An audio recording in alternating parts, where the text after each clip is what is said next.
To the Point with Michael Williams.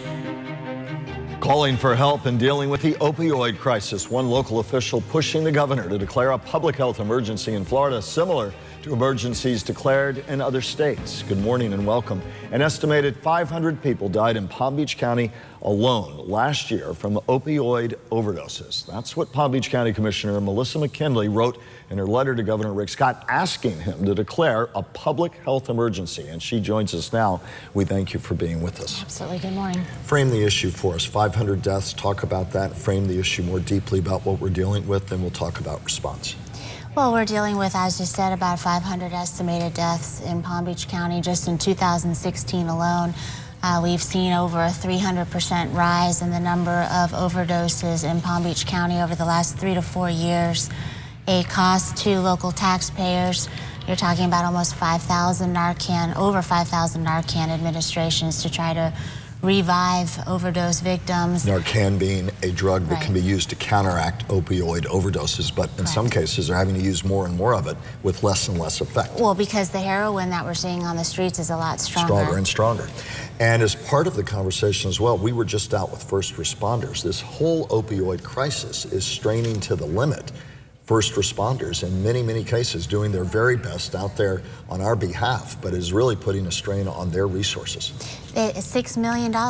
And just that's just the county's fire rescue department. That's not all the other agencies that are responding to this issue in our county. And the number of calls that takes them off the street for other calls. Yeah, I was just about to bring that up. We talked recently when we did a major piece. I said, listen, of course we're going to be out on these, but there are a lot of other things we should be doing that we cannot do because this is round the clock.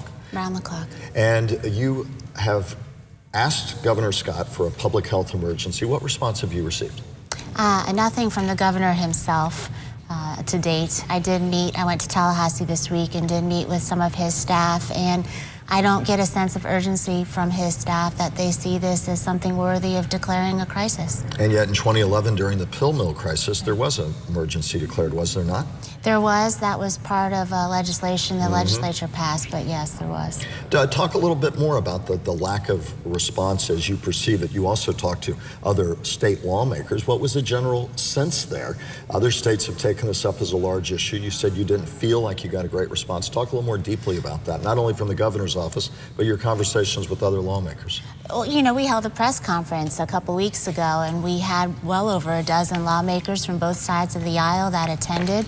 We've got several lawmakers that have introduced legislation this year to address the issue. I feel the legislature gets the grasp that this is a crisis.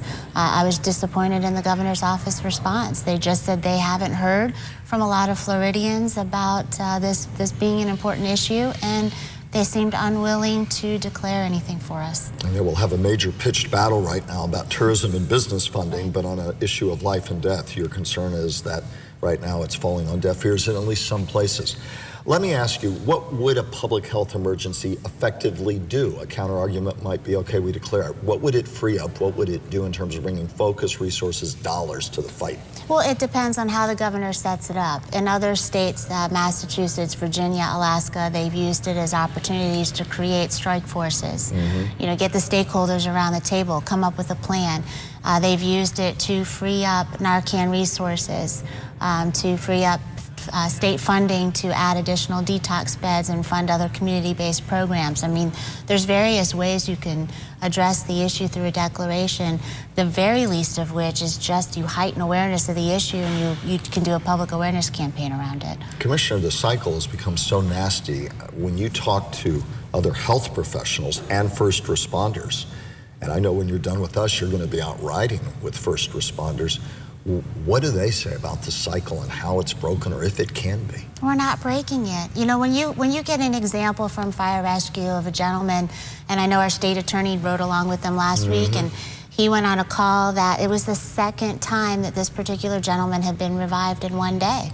We're just cycling them in and out of our emergency rooms. We're not providing that bridge assistance to them to try to get them out of that cycle and get them off the heroin. And we're just seeing the same repetitive behavior over and over again. Bridge assistance again, reiterate what that would look like. Sure, I mean, and the fire department, our fire department is doing a pilot program right now where they will be in contact with 30 patients through one of our local emergency room departments and following up with them for 30 days and administering or giving them Suboxone, which is a withdrawal assistance medication.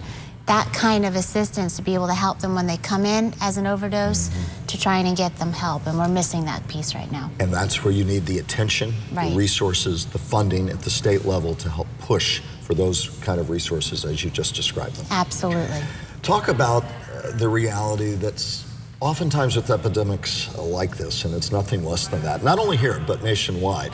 There's a tendency to say, yes, but not me, not my family, not my neighbor, not my friend, so not my worry. But in reality, this is hitting us in all corners of our community. You know, since I started talking about this issue, and I don't know if you know, what really kicked me into high gear was my longtime legislative aide lost her daughter a week before Thanksgiving. She'd had a 12-year battle with this epidemic. And not a day goes by where somebody doesn't tell me about a family member or a friend of a family member that's been affected across all income levels, across all areas of our county. This is no longer just an issue that pertains to some particular, community. It's everywhere. Every socioeconomic line. In fact, all of us know about families directly or indirectly who have been affected. Now, you're holding a big meeting next week. Talk a little bit more about that. Give our audience a sense of what you hope to achieve, what you're bringing together. Talk about the focus beyond the obvious. Look, I'm a county commissioner. We've worked with law enforcement. We've worked with the state attorney's side, and I feel the one group that we haven't reached out to are the families that have gone through this, and asking them, where are the roadblocks? Where do you see the shortage in services? Where can we help? And so Shannon Materio, the city commissioner from West Palm Beach, and I are doing this next week. We've asked families to come and share their stories with us, to share those roadblocks so that they can have a voice in how we address this issue. Commissioner, talk a little bit more about one of the critiques, and it has been this, that we had the pill mill crisis, and that the crackdown on it was so successful that some argue that one of the unintended consequences was it spawned people turning to other types of substance abuse for pain management. How much validity or lack therein is there to that argument? I agree with that argument. I don't think... And to be clear, it's not that anybody opposed cracking down on illicit pill mills. That's not the case at all. But the but part is... Where we failed. If we knew that we were going to have a negative consequence to that crackdown, and we didn't prepare for it. We knew it was coming, we didn't prepare for it, and now we're facing what we're facing today. What kind of support are you getting from other elected officials, other commissioners, other people to sort of stand together and, if necessary, en masse march to Tallahassee, if that's what it takes on this? How much help are you getting from our own community to put together a grassroots effort legislatively to say we won't take no for an answer? I'm getting calls from friends, City of Stewart, Martin County Commission. What about on your own commission? I have not had any pushback from any member of my commission on wanting to do this. Why? Because we all recognize it's an issue. Nobody is pushing back on it. They're all supporting. Well, you said they're all fully supportive. So proactively, to be clear, no pushback. They realize it's an issue. Proactively, what do your colleagues on the commission, what do others in our legislative community, both here and on the Treasure Coast, say can do collectively to keep banging on doors and make sure it gets the attention it needs? Well, what the county is doing right now is the National Association of Counties and the National League of Cities had a task force, and they came up with a 50-step plan that local governments should look at to try to address this issue in our own backyard. And our staff right now is going through all of those recommendations, and they'll be coming before the County Commission next month with a plan of action for us to consider. And you hope on your meeting on the 22nd to coalesce thinking around this issue. I mean, we're covering it every single day. We've done multiple reports on it. It's in every newspaper, every TV station, both here and nationally covering it. You're fighting for it. Are you going to go back to the governor's office and bang on doors some more? Yeah, I'm not going to give up. I absolutely won't stop until I find that we have some resources that we need to address. And again, at the bottom of our interview, I'd like you to reiterate what you said at the top, the puzzle pieces that we must have in place if we have any hope to begin to tackle this and break this cycle. In my opinion, we need awareness. We need funding. We need detox beds. We need a bridge to help people when they come into the emergency room. More rehab, more qualified rehab by good providers. The sober home industry is a whole other issue we don't need to get into today. Except briefly that I would ask, do you think the opioid crisis has helped feed some of the issues that we're having with sober homes and those that are outside the lines, to put it mildly, in terms of what's happening in the neighborhood and the kind of people that are coming in and out and how they're regulated? It all is, at least to some degree, connected. I think the crackdown on pill mills led those operators to get into the sober home industry, and they're absolutely spurring the epidemic that we're seeing. Attention, awareness, rehab, bridge building, opportunities for people to get into serious rehab, more help for our first responders. Right. All of that is necessary, and we're talking millions of dollars at a time when the Medicaid budget, for instance, may be cut back at the state level. There doesn't seem to be an appetite right now for more spending at the state level on this. Am I wrong? You're right. And I was running through the governor's budget, and overall in these categories, we're looking at an $8.5 million cut to the programs that could benefit these families. What is your final message to people who thankfully have yet to be impacted, and again say, it's out there, if we don't get a handle on what is happening here in our community? I've got 3 teenagers, 1 in college, 2 in high school. Talk to your kids, talk to your neighbors, bring awareness to this issue.